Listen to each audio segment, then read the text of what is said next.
Hello there! So today we're gonna learn how to set your path in Python correctly. And my English, I try. Sorry about that. I'm not native speaker.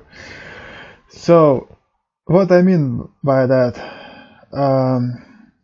for example, here you have files, here you have your path, and to just try to print it on terminal.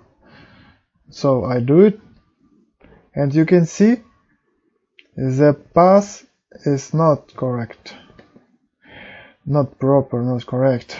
And here this is place from where it was running.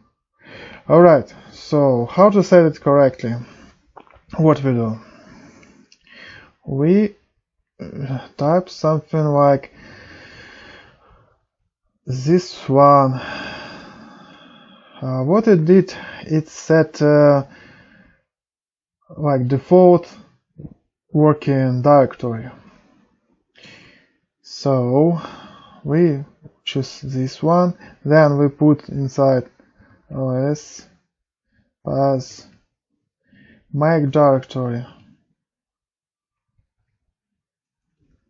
Something wrong. Oh, sorry, dir name. We this one take from absolute path, just dir name.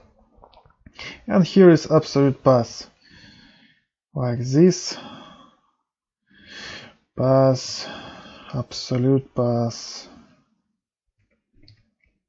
Okay, and here we just put our file, link to the file. Okay, let's run it now. Again. So you can see now the directory is correct. It's set up correctly, and you can now write any of here, and it will be correctly, just correct. For example, let's have a try this one. Okay, run again. You can see it changing in correct way. So thank you for watching. It's my second video. If you like it, put like and subscribe, please. And I will make new videos. I hope my English will be improving and video will be better and better. Thank you. See you.